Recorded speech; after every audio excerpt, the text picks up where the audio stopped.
There we go. And yeah, Amy, please take it away. Okay, I'm gonna share my screen first and hopefully get into presentation mode. There we go. So, hi everyone. I'm Amy Lockner, forest entomologist with Forest Health Protection. I am based in Gunnison. I've been here I'm going into my 6th year now, and I actually cover 7 forests, the entire western slope, the G-Mug, so that's 3 forests, and then the White River, the San Juans, the San Isabel, and the Rio Grande. So travel a lot with my group. We have a pathologist, a biotech, and another entomologist. So we're pretty busy, especially with all of the bark beetles that we have in Colorado. So this is going to be kind of just a brief introduction. I'm not going to spend a lot of time going over life cycles or anything like that, but you know, you're always welcome to pick my brain after this or at the very end. So let's just get started. I am focusing just on bark beetles today. I have 2 slides on defoliators, actually western spruce budworm at the very end, because I would be remiss if I didn't actually cover that. But this is definitely just more focused towards bark beetles. So we have several that are very important in southwest Colorado. You know, we've got mountain pine beetle, spruce beetle, Doug fir beetle. We've got the new, well, kind of new now, round-headed pine beetle that's been around in Colorado in outbreak status for, I think this is the 10th year. So we also have several Ips species. Specifically, I want to talk about Pine Ips and the Pinyon Ips. And there's a ton more that we're not going to cover, unfortunately, today. But fun fact, Dendroctonus. So Dendroctonus ponderosa, Dendroctonus rufipennus, these are the species names. That actually means tree killer. So very important species in our area. Just some background about bark beetles. They are small. A lot of people think they're maybe a little bit bigger, but they're about the size of a grain of rice. So you can see them, not hard to find if you know where to look. And they typically kill trees within 1 year. You can tell if the tree is dying because, especially with like ponderosa pine and pinyon, they fade to red. And usually they fade a little bit yellow, but then they make their way to red. And it's pretty clear when a tree is dying. Spruce is a little bit more difficult. They kind of like to turn kind of a yellow green, like an army green color. But usually they turn red. They also feed and reproduce in the phloem. So can you guys see my pointer? Yeah, okay, cool. So right here is this phloem layer. This is right underneath of the bark. So right between the bark and the cambium layer is the phloem layer. And this is where the tree transports the nutrients. And when a bark beetle enters the tree, it lives right in this phloem area, and it's essentially stealing the nutrients from the tree. Most bark beetles have a long vertical gallery. It's called the parental gallery, and I've got pictures of that coming up. But the parents will make a long vertical line generally, and then they lay eggs on either side of it, and then those eggs turn into larvae, and then they start to basically eat that phloem layer and steal the nutrients from the tree. And that horizontal feeding around the tree is what girdles the tree, and it cuts off the nutrients, and so the tree eventually starves. They also introduce other bacteria and fungi. We won't go into that, but that's another part of it because that also helps kind of gum up the system of the tree. So the bark beetle life cycle is pretty simple. They use pheromones to talk to each other, and they also can smell the volatiles that are coming out of the tree. And so when a tree is stressed, typically by some outside influence, fire, drought. We've been in several years of drought now, so a lot of our trees are very stressed. but they, that the tree gives off kind of a signal that it is stressed, and the beetles can smell that. So typically the female will find that tree, and then it will use its mandibles, chew through that bark, and get inside the tree, or at least it will try. And the tree does have a natural defense, and it's a pretty great defense, especially in really good water years. So they have resin ducts, also known as pitch to some of you, and the tree can actually access a lot of water and that resin that's underneath the bark, and it kind of acts like a fire hose, and it will try to push out or pitch out the beetles. And so if a tree is being attacked by bark beetles, it is possible for the tree to win. It's not always going to die. So they have that defense where they can try to flush them out. And so the beetles will either get stuck in that resin, or the resin has a lot of chemicals in there that are toxic to the beetle. So if it's successful, the beetle will die trying to get into the tree.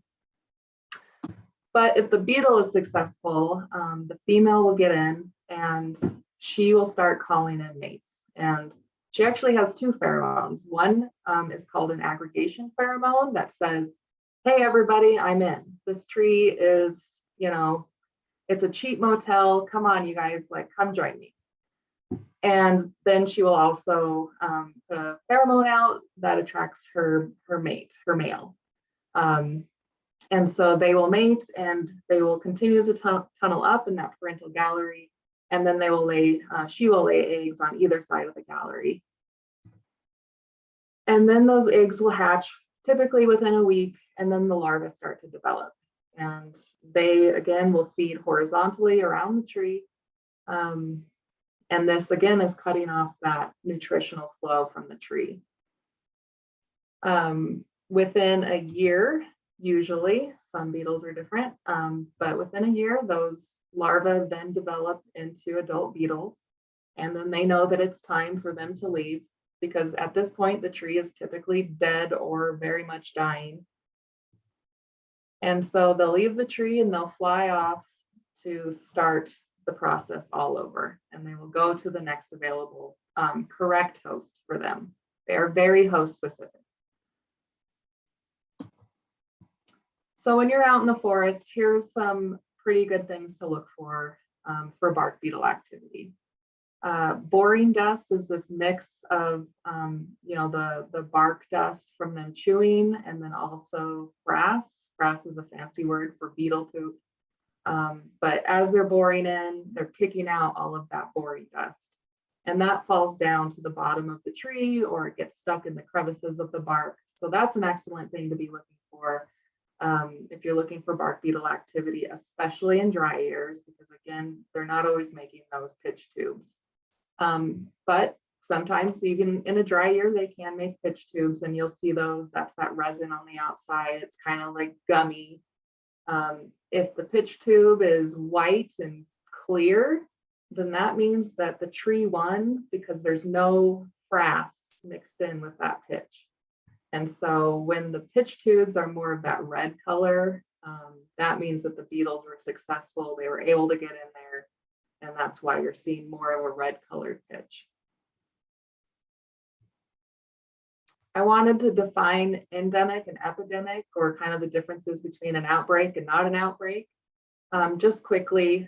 So, bark beetles in Colorado, most of them are native. They've been around for eons, way longer than we ever were. They've evolved with our forests, and so they know what they're doing. They're highly specialized. So it's not uncommon to find a couple trees in a forest that have been killed by bark beetles. We don't really get too excited about that in the forest in entomology world.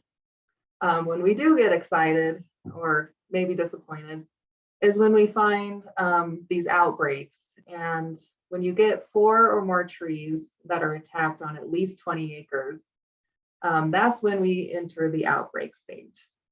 And so these outbreaks have a tendency to grow exponentially. So if you find 10 10 trees this year. Next year, you probably are going to find 20 because they do replace themselves, and then they'll continue to grow. And this, again, is highly related to outside influences such as drought and just the health of the trees.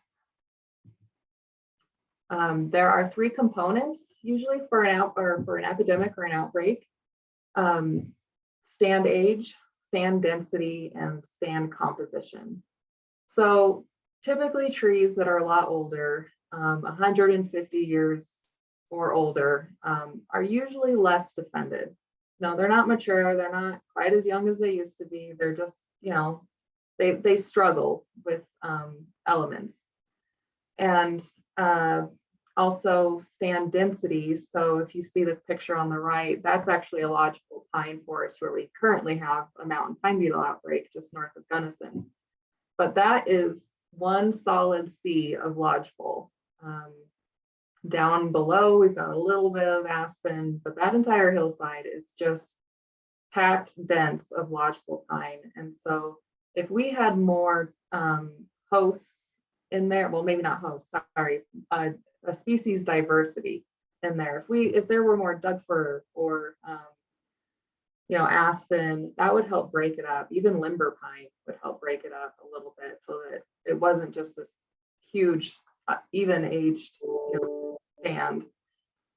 And then also composition. So that, again, that goes into species diversity. So if the beetles have to fly farther, look harder, you know, you're less likely to have an outbreak. So I wanted to talk about a few of our important bark beetles. We'll start with mountain pine beetle. It does attack pretty much all of the pines in Colorado.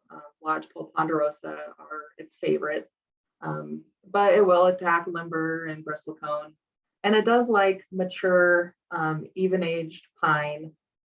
So what I just talked about, just those large buffet of, you know, one host, one tree species, one host, and then it doesn't have to work hard. It just can bounce around and build in big numbers. Large diameter, again, is preferred because of the age. Typically, a larger tree is a lot older. They have a 1-year life cycle. They fly in July and August, and then they'll fly the next year in July and August. They only live for a year, so those adults will die inside the tree while the offspring will go on to the next tree. And like I said, we do have a current outbreak just north of Gunnison. It's up Taylor Canyon. If you've ever been to Taylor Park, you've probably driven through Taylor Canyon. But we do have an outbreak, about 600 acres going on. But we found it in 2019. We noticed a few trees, well, more than a few trees dying on the hillside, decided to take a look, and we found pitch tubes. We found these long parental galleries, not too easy to see on your screen. But then you can see the larval galleries. And then as the larvae developed into adults, they have these pupal chambers, as they're called. So these are pupal chambers here with actual adult beetles that were ready to fly. But yeah, so we confirmed that outbreak, and we actually mobilized pretty quickly, and they've been harvesting it. So we're trying to stop that outbreak as much as possible so that it doesn't get into Taylor Park.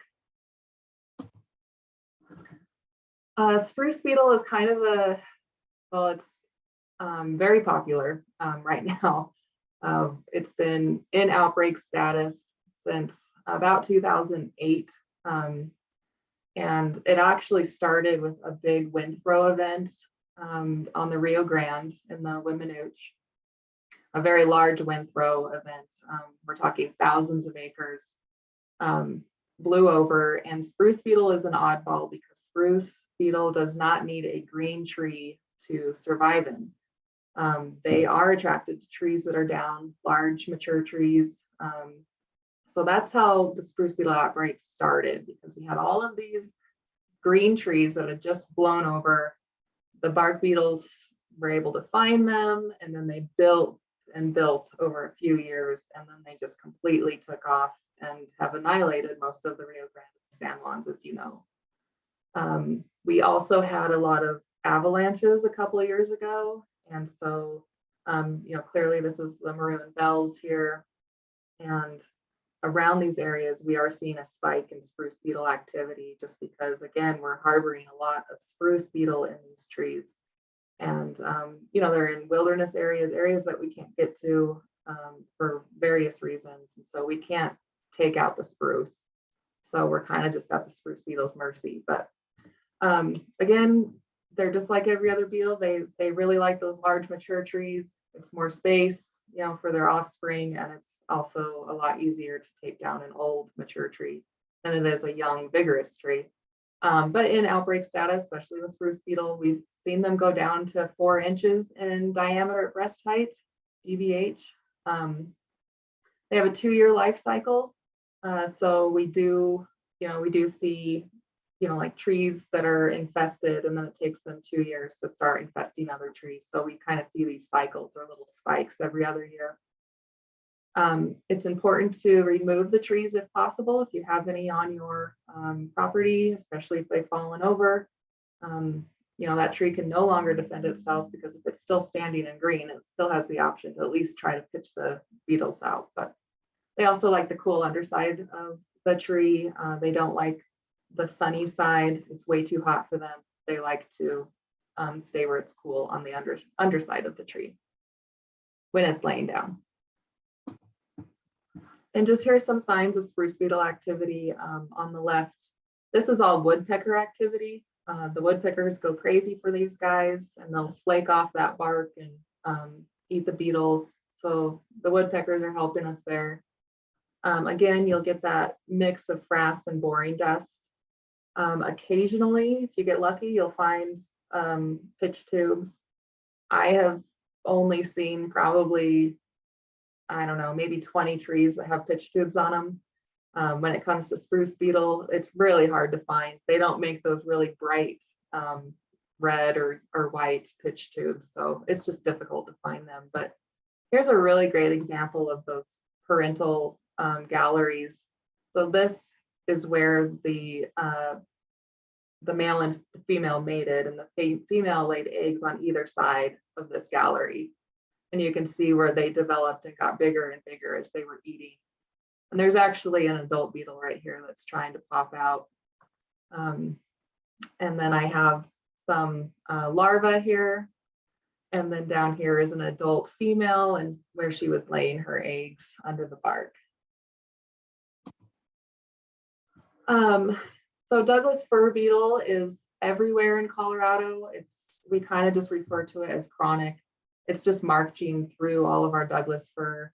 The beetle itself is very host specific. It only attacks Douglas fir, so you won't find it in any other tree. If your Douglas fir is dying, it's probably because of Doug fir beetle, or maybe a western spruce budworm, which is a defoliator. They prefer mature trees again, but in outbreak, they will attack smaller trees. They also have a 1-year life cycle. They fly a little earlier than mountain pine beetle. They usually fly in May. And we actually do have a tool in our toolbox that is pretty dang efficient at deterring this Doug fir beetle. So it's called MCH. You might have heard of it. As a homeowner, you can certainly buy it for your own trees, but it's an anti-aggregation pheromone. So this is that pheromone that will confuse the beetles, and it basically tells the beetle that this tree is full, no vacancy, keep moving, and it'll push them to keep going. And so this is highly effective. I think it's more than a 90% effective rate. And we put this up as the Forest Service. We put this up in high use campground areas, on trees that we want to protect, on along trails. I know that down in Viacita Reservoir area, I've put up MCH down there for several years now. We're just trying to protect what we have left. So another option is push pull. So using NCH, again, you're pushing those beetles away from your trees that you want to protect. And then you can pull them into a trapping system where you have baited that trap. It's a lure, another synthetic lure created in a lab, and it smells like a dying tree, and it smells great to those beetles, and they actually don't see well, so that trap looks like a tree to them. They mostly just see shadows, and so they'll fly straight to that trap and then funnel down to the very bottom where they die because they can't get out. So that's another option for anybody looking to manage for Douglas fir beetle on kind of a smaller scale around their home. Wanted to touch on the round-headed pine beetle because, again, this is kind of a new emerging insect in our area. It's kind of at the most northern edge of its range in the Dolores area. We have found a few on the Uncompahgre Plateau, but it's not an outbreak on the Uncompahgre, but certainly north of Dolores, what they call the Glade, Boggy Draw, Salter Wide, that whole area has a huge outbreak of this round-headed pine beetle. But it's also a complex of beetles, which is really interesting. When this was first discovered, they were like, oh, it's round-headed, how strange. And then they started looking a little bit more.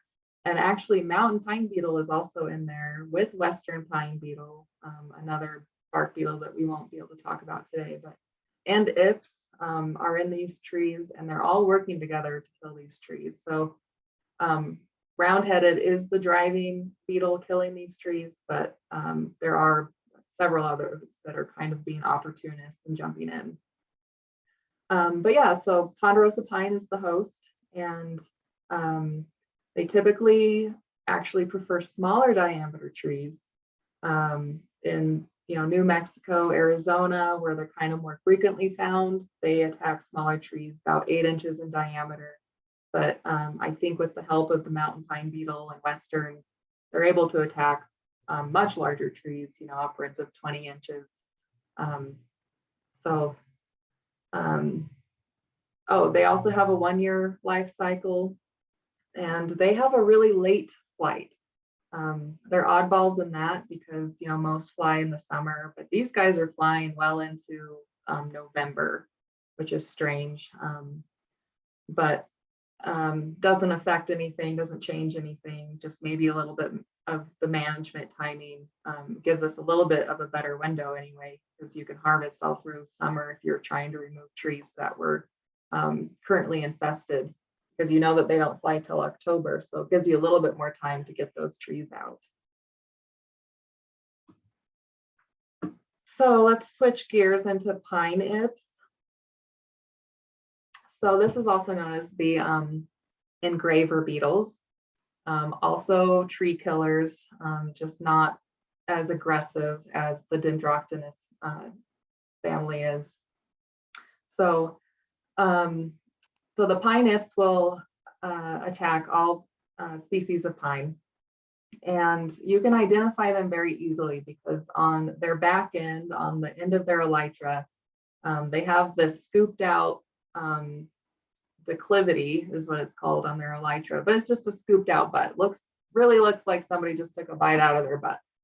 So really easy to identify for that factor just alone. They are attracted to green slash. So they are kind of like spruce beetle in that sense, because they can attack and develop in branches and trees that are down. They don't need to be green and attached to, the soil. They do prefer smaller diameter, but in outbreak, they can kill mature trees. But they do typically kill the tops of trees. And I have a photo in the next slide showing that. And we also get 2 to 4 generations per year. So they start flying in the warmer months, usually in March.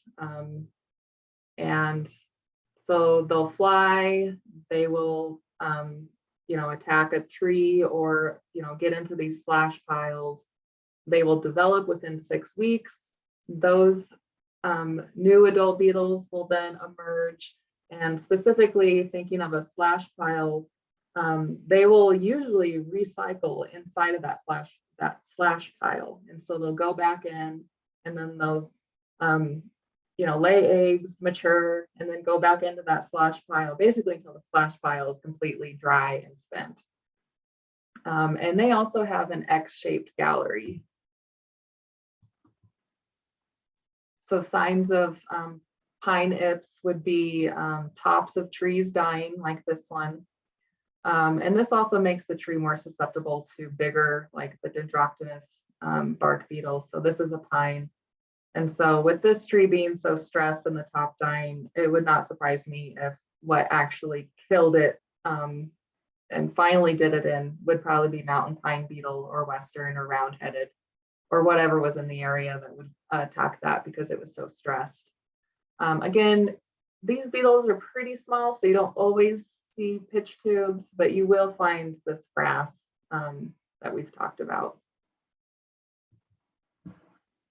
And then Pinyon Ips is very similar to the Pine Ips. Again, it still has that cute little scooped out butt. Very attracted to green slash and young and mature. So both types of pinyon. 2 to 3 generations per year, and they have a Y-shaped or a tuning fork gallery.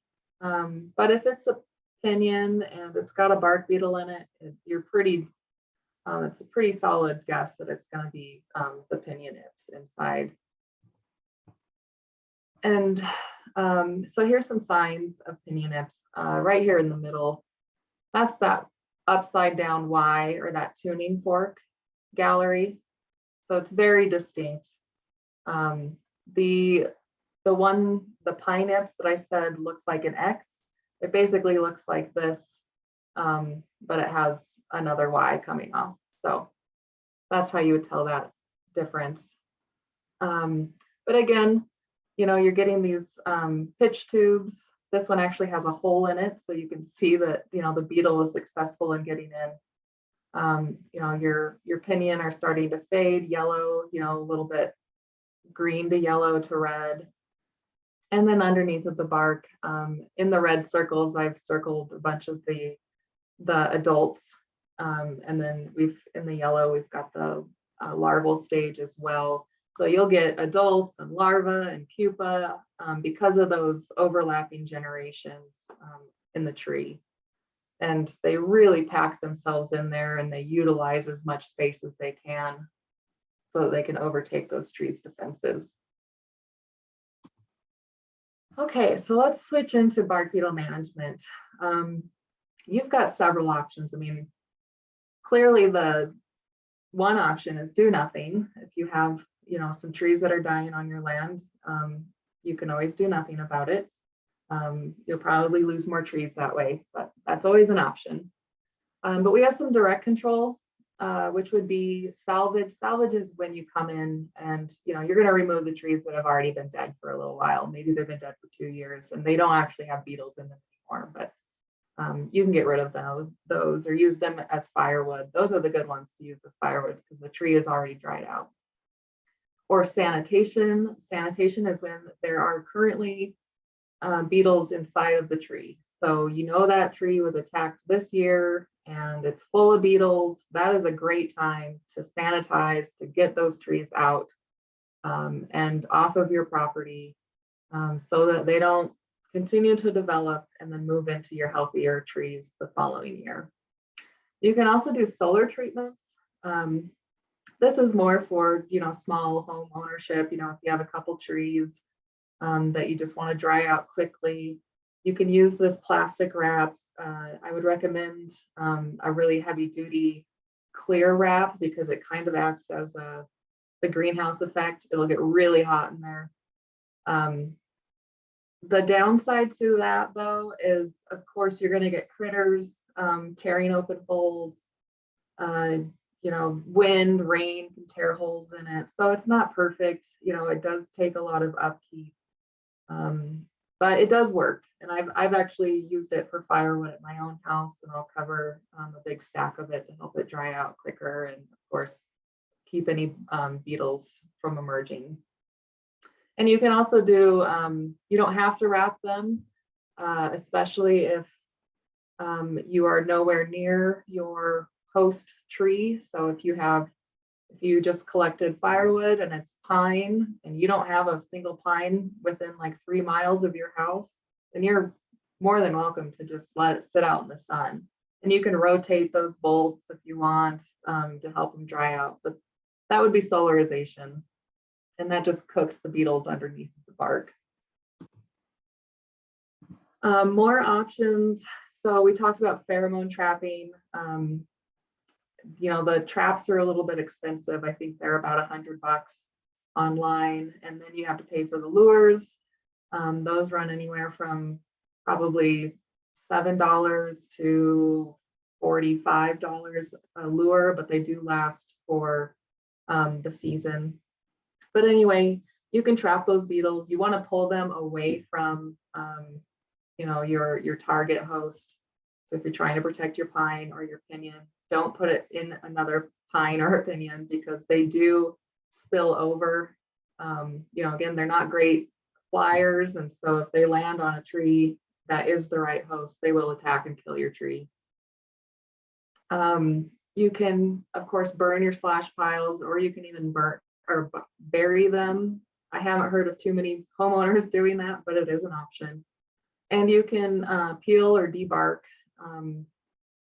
Kind of a thing of the past. Not a lot of people do this anymore, mostly because it's so labor intensive, but it does work. And you know, it's a good way to expose those larvae and kill them.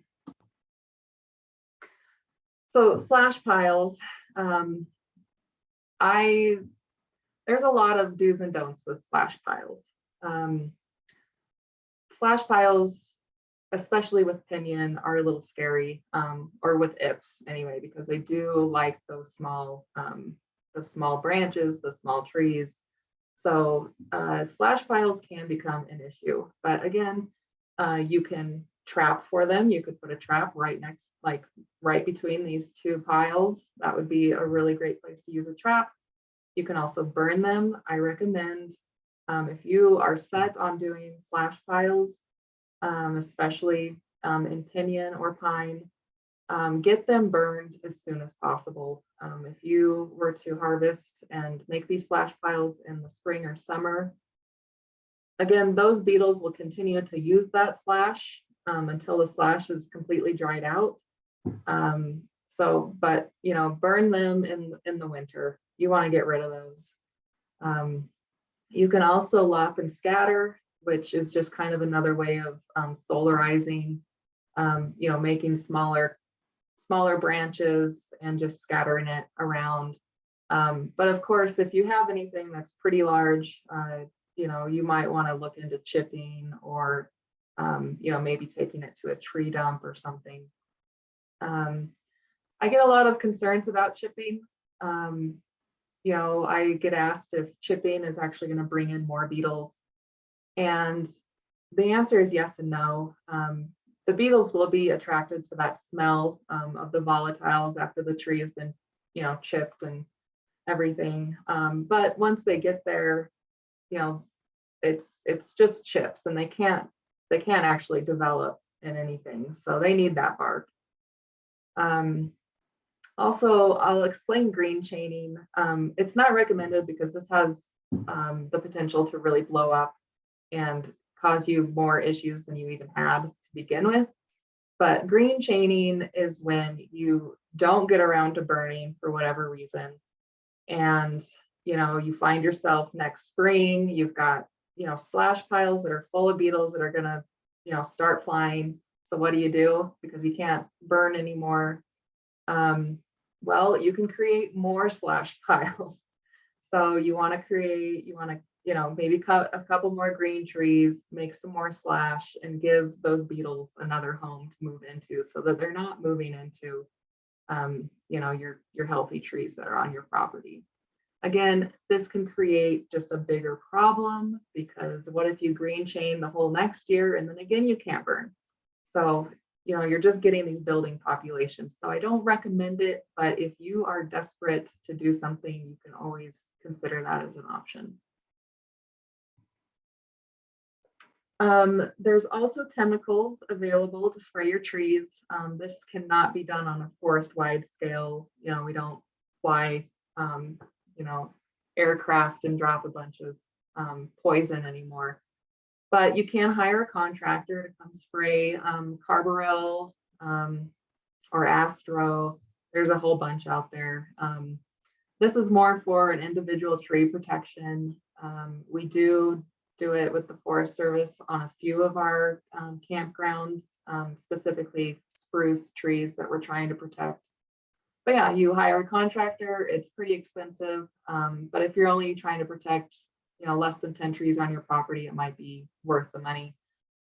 They do need to spray the entire tree top to bottom, all the way around, because those bark beetles are smart and they will find that area that the contractor missed. And they'll be able to get into that tree and develop in that area. So you just have to be really careful. You can't spray within 100 feet of water. So there's a lot to consider if you're thinking of going down the spray route. Again, you can also try the anti-aggregation pheromones. We really only have two in our toolbox. We have verbenone, which when you're not in a really big outbreak, if you think of the mountain pine beetle outbreak that happened, from 2000 to 2015 on the Front Range, verbenone did not touch that outbreak of mountain pine beetle because there was just too many beetles. They didn't care. They were going into anything. But if you've got a small outbreak near your house or whatever, verbenone is a really good choice for mountain pine beetle. And then we talked about NCH earlier with Doug fir beetle. So again, it's just trying to push those beetles off of your property and get them to go somewhere else. And then of course you can always consider thinning and other silvicultural treatments, such as sanitation, salvage. All I can say is I recommend you consult a forester. Colorado State Forest Service is wonderful. They'll come out to your site for a fee. But again, you're just looking to manipulate those three components. You want to change the age class that's out there, the density, and then, your species composition. If you want to plant and get something a little bit different than a monoculture of pine, highly recommend planting different tree species. Just a couple of do nots, you guys know not to move green or infested firewood. Really, I know that we all go get firewood. The biggest thing is, don't take it across state lines, and, definitely don't take, something from here and then drive it all the way up to Denver. And when I say here, I mean like, Durango, and drive it up to Denver, because it's possible that you might introduce some round-headed pine beetle up there. But another thing is, when you do bring home firewood or anything, or if you're cutting on your land, don't store your firewood or those rounds next to host trees. You can see in these two photos, a lot of firewood was stacked here, and then now these trees are dying because the bugs that were in here had to go somewhere. And then same with this photo over here. So it's a good way to kill more trees and just perpetuate the problem. And like this photo I just included because this is actually mountain pine beetle. This was a down tree. We've got wood borer larvae in here. Those are really common. Those are actually more recyclers, so we don't actually worry about them as a pest anyway. And you can see all of these larvae that have collected from when I took the bark off. But yeah, there are hundreds, if not thousands, of beetles inside these trees after you've cut them down. So you just need to be thoughtful of where you store your wood. So to summarize, be familiar with your area, watch for bark beetles. watch for that flagging of the trees. And, it's best to be preventative instead of reactionary. So you want to, again, like, take a look at, your stand composition, the age, the density, and start looking towards some silvicultural things that you might consider, if you can, to change those components. Remove, if you currently have bark beetles on your property, remove them if you can, and, solarize them, sell them to somebody, like if you can find a, like a local purchaser that wants your wood, try to get them at least 3 miles away from your property and away from other hosts that they can go into. If you go cut some green trees and you bring them back to your, like green pine, and you bring them back to your pinyon juniper property, you're not going to have any problems. Again, you can do insecticide applications. And then also, we're going to lose trees. It's natural. These are native insects. Again, they've been here forever. And they play a really good role because usually they are taking out the weaker trees, the older trees, and they are kind of our natural foresters, and they're helping to thin out the forest. It's when they get to those outbreak status that we usually pay more attention. And I promised a little bit about defoliators. I just wanted to talk quickly about Western spruce budworm because I'm sure you guys have seen it. Those are the caterpillars that are raining down on you when you're trying to have a picnic. They give this tree, this is a Doug fir, it eats all those fresh needles. So they're voracious feeders in the caterpillar stage. Their hosts are Douglas fir, white fir, subalpine fir, and spruce. They really like the softer needled ones, so Doug fir really gets hit hard. They have a 1-year life cycle. And we typically recommend that if you do have a bad budworm outbreak, that you would actually thin from below. And I say thin from below because of their life cycle. So that's them, a pretty boring small moth as an adult, and they lay their eggs on the needles. And then those hatch into the larva. And then the larvae feed on the new needles, and then they'll start feeding on the older needles. But then they start to drop down because they'll run out of food. They need to go looking for something else as they're getting older. And plus there's just a lot of competition. And so anyway, they drop down. And so if you can thin from below, clear out your understory, which is not usually anybody's management strategy because we'd like to have regeneration in seedlings. But you're going to have a lot less budworm on your property if they're dropping down into a patch of grass over dropping down onto the next smaller tree. So that would be the management strategy for Western spruce budworm. And with that, that's all I have for you guys. So thank you. I have my contact information there. That's my work cell phone. You can text me or call me or send me an email. And it doesn't have to be bark beetle related. If you see a cool bug and you want to send it along my way, I love getting pictures. So thank you guys for listening. And I'm sure I've got some questions. So awesome. Thank you so much, Amy. We really appreciate that. That was action-packed for sure. And I'm sure just from monitoring the chat, there was a good conversation going on. And we have some questions for sure. So we're going to try to do a lightning round of questions here if we can. And, I think that everything you're talking about, I'm kind of relating back to wildfire mitigation in my head. And I think it was reflected in the chat with the short conversation that was going on in there. People are weighing, right, different type of risk. They're doing their own calculus in their head, right? Because we're not only talking about infestations or outbreaks, but we're also talking about doing wildfire mitigation around structures. And we can't control a lot of these things, right? Like we can't necessarily control where a start is going to be in the forest. And so I think it just goes to show the conversation that was in the chat, that there are different values out there, and thinking about how we do our mitigation in a way that protects our property and structures, but also doesn't create an infestation is crucial. So I'm going to jump into these questions and not pontificate anymore.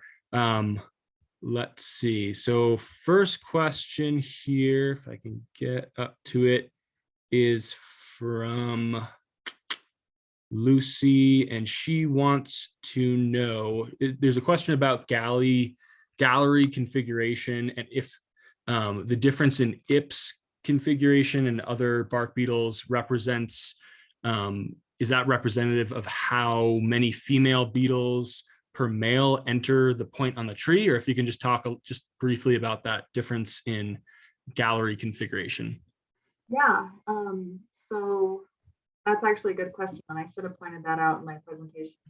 So the Dendroctonus, they are monogamous, it's a male and a female, and the male actually blocks off, once they've made that gallery and they're starting to mate, the male usually packs it full of frass so that another male can't get in.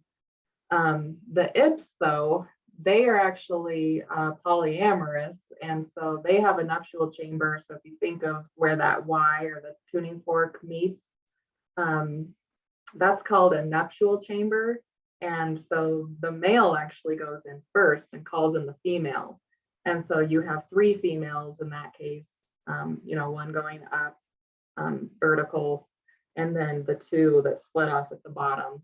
And so, Ips, they mate with several females, and then that's why their galleries look like that.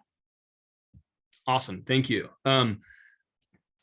Another question here. We have a question about diameter of branches or slash that Ips specifically will go after. And so I want to tie it into a little bit of a part 2. So the question is about, is there a lower limit on diameter of slash that Ips will go after? And also part 2 would be, is there then a concern about, especially in pinyon juniper forests, dead and down? So the opposite, large diameters that are down, if you can talk about that a little bit. Yeah, so bark beetles in general are really good at partitioning the tree. If you find any tree in the forest, you're going to find several different species that are in there. So Ips, I guess I don't know what the lower limit is, but I would guess it's probably around 1 or 2 inches. I mean, it's pretty small. And then we also have, I didn't talk about this, but there's pinyon twig beetle. And so those are super small. Those ones are hard to find. And if you see just the tips of branches that are flagging on pinyon, probably twig beetle. And then there's also a twig beetle for ponderosa. There's an Ips for pretty much every tree species out there. There's a Spruce Ips. I mean, again, they're very highly specialized. So to answer that question, there probably is a lower limit. I'm just not sure what it is, but I know that I've seen Ips down in pretty small branches. So again, like if you're not doing huge projects, if you're just removing a couple of pinyon on your property, you might just want to consider the lop and scatter, just so that they solarize pretty quickly. But if you're removing 50 trees and you've got enough that you're going to make slash piles, you might want to throw in a couple, like to keep that pile going for as long as you can until winter, so that you can burn it. You might want to throw a couple of larger branches, or maybe 4 to 6 inch diameter bolts in there, just so that you're keeping those beetles happy in those slash piles. But yeah, I mean, once they're on the ground, the Ips, as long as they're not dried out, they'll pretty much go onto anything, as long as it's the right host and it's not it's still green to some extent. And then, you know, you said dead and down. Are we talking dead or again, you know, it needs to, like, when it comes to ips, they will attack anything that's on the ground. But as long as it's still green, if that phloem layer is still, yeah, fresh and can harbor a beetle, then they'll go in there. Awesome. Yeah, that makes sense. Cool. We got a couple more. We'll try to get through as many as we can here. Would you talk a little bit, Amy, about the reproductive cycle of the beetles in so this could be a big question, but could you just give a primer on cold weather and how that affects the life cycle of beetles? Yeah. So I get this question a lot, and I'm assuming the question is based around the idea that our bark beetles are so bad now because we don't get as cold as we used to, which is true. We don't get as cold as we used to. However, I'll pick on spruce beetle. Spruce beetle can survive under the bark up to -32 degrees, and that's ambient temperature. Also, you know, you got to think of where spruce beetle lives. In high elevation, typically a lot of snowpack, and that snow acts as an insulator. Another cool thing about spruce beetle is that a lot of them actually move to the bottom in their second. So it's actually at the end of their first year, so their first winter, they will come out of the tree and they will lock themselves down and go back into the tree below snowpack before the snow flies. I don't know how they know this, how to do this, but it's been observed in several studies. But they do that so that they will be more insulated against the cold. And so they can lay their eggs and continue development. And that's another reason why they like the underside of trees, because when it snows, that's the best place to be. They'll be insulated from that really cold temperatures. We did have a spruce beetle outbreak back in the 50s on the white tops, and that ended after a really cold snap, I believe. It was like -40 degrees for several days. And I mean, it didn't kill all the beetles immediately, but it did hold them back and kill a lot of them. And so that's why that spruce beetle outbreak was able to end. But yeah, we don't see the cold winters like we used to, but most of these beetles, you know, they're right around that -30 degree window of, you know, they can withstand some pretty good cold weather. Great. Sorry, I have one more point. Okay. When they overwinter, they also they basically make antifreeze in their bodies. So that's why they are able to withstand such low degree temperatures.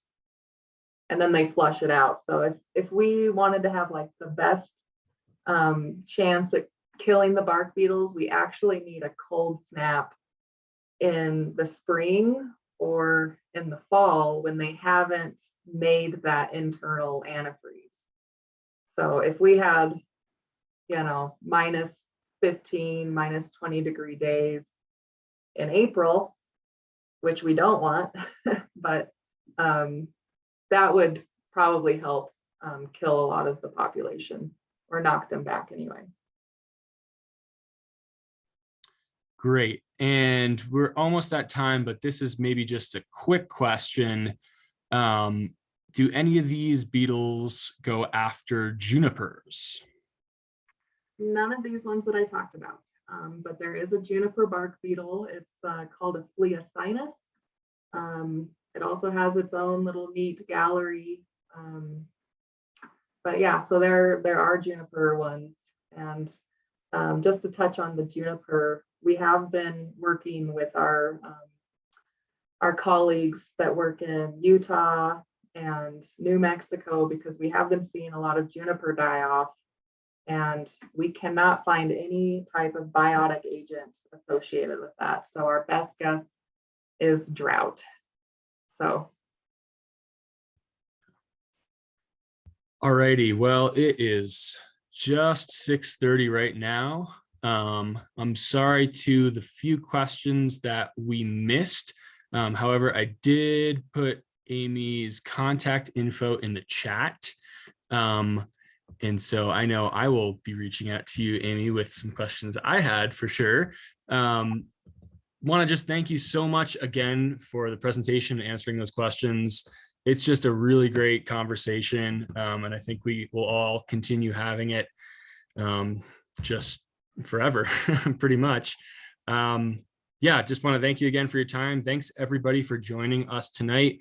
We're going to end right at 6:30 on the nose because I know it's dinner time.